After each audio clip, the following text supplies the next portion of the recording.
top tips for rebuilding your life after divorce. And look, I've been there. I'm divorced myself. I've been through 2 custody modifications, so I certainly know a thing or two about rebuilding life. And there are 3 main things I think you can do right now to really improve your quality of life. One thing you can do to really improve yours and your family's life after divorce is to start new traditions.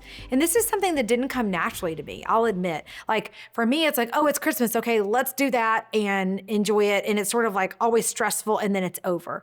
I'm not real big on traditions because I'm a pretty informal, easygoing person. Yet there's something to traditions that mark the coming and going of a year and add a level of ceremony to things that makes it more special than an everyday. And so as I have added traditions, new ones back into my life, I think it's really improved all of those special moments because however you used to do things with your husband or with your wife, it's not going to be the same anymore because you're not going to both be there. Dad's not going to dress up like Santa while mom is Mrs. Claus, right? You're not going to have both more than likely, but rather than sit around and cry about what isn't, let's focus on what is and what could be.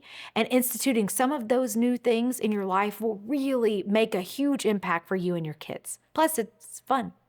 One of my top tips for rebuilding your life after divorce is to get some hobbies. Because listen, if you're anything like me, when you were going through a divorce, your top hobbies would include answering your lawyer's emails and being really super stressed about how the divorce was going to go and where the kids were going to end up. But now that that's in your rearview mirror, you get to create a new life. And it takes a while to set into that freedom and that truth.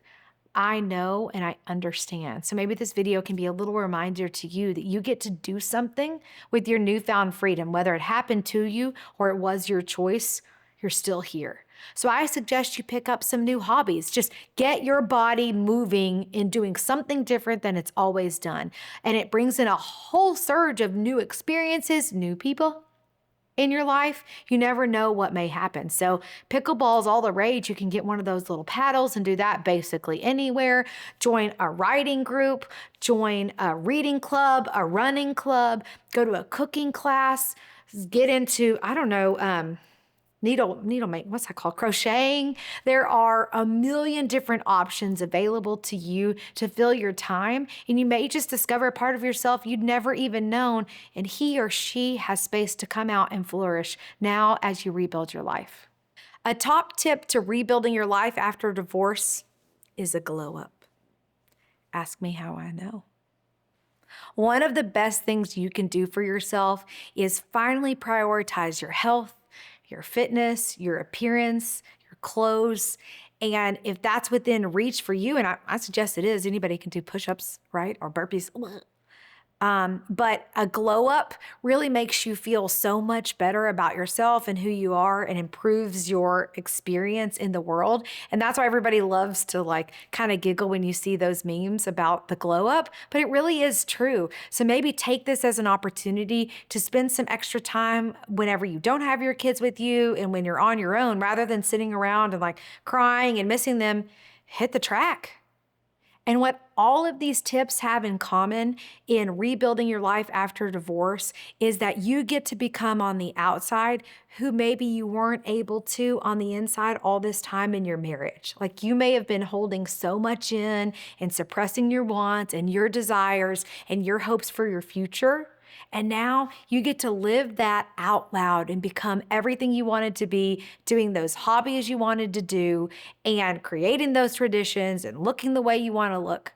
I know for me in my marriage, I felt like I couldn't really love music or concerts because that was something that kids do, or yoga because that was something that weird hippies did. And so it was so much fun for me after the divorce when my kids weren't with me to take that time and instead to start watching yoga with Adrian and to go to Floor's Country Store and see a band. And it was so fun for me in my own little sort of acts of independence to take that step forward. And so that's what really all of these steps have in common. The first time I remember doing this, letting that sort of suppressed part of me out, is when I bought a piece of art in San Antonio at a consignment store for the first time. And when I walked in, I saw this art and it had three women, and it was all these bright and beautiful colors in this big, huge gilded frame. And it was $800, which was like more money than I can even consider ever having spent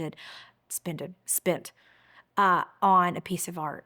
And it touched my heart. Something about it, this idea of these women sitting around and enjoying themselves in all these bright colors. And something in me said, oh no, we can't have that. That's too colorful. I can't have that in our house.